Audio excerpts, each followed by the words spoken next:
বিশ্বের অন্যতম গুরুত্বপূর্ণ নৌপথ হুরমুজ প্রণালী অচল অবস্থা কি তবে কাটতে যাচ্ছে?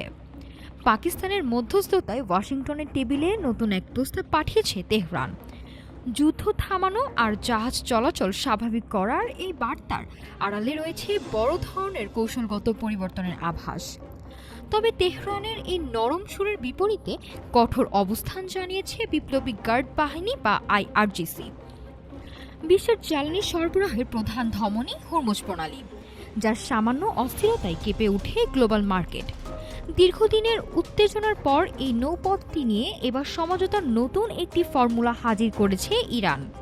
মার্কিন সংবাদ মাধ্যম এক্সিওসের দাবি, পাকিস্তানি মধ্যস্থতাকারীদের মাধ্যমে হোয়াইট হাউসের টেবিলে পৌঁছেছে ইরানের গোপন বার্তা। ওমান সফরেও সুলতান হাইসাম বিন তাকিরের সঙ্গে এই একই বিষয়ে রুদ্ধদ্বার বৈঠক করেছেন ইরানি পররাষ্ট্রমন্ত্রী আব্বাস আরাকচি। কি আছে এই প্রস্তাবে? ইরান বলছে তারা হুরমুজ প্রণালী খুলে দিতে প্রস্তুত, কিন্তু যুক্তরাষ্ট্র তাদের ওপর থেকে নৌ অবরোধ প্রত্যাহার করে নেয়। এমনকি বর্তমান সংঘাতের অবসান ঘটাতেও আগ্রহী তেহরান।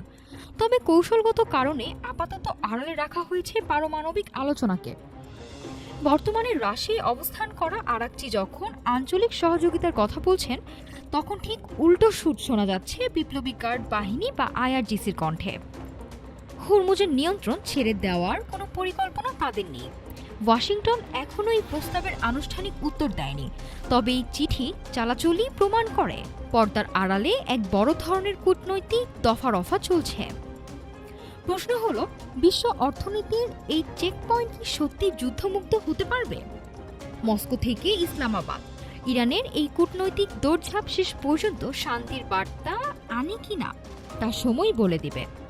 নাফিস সামিয়া, ঢাকা টুডে।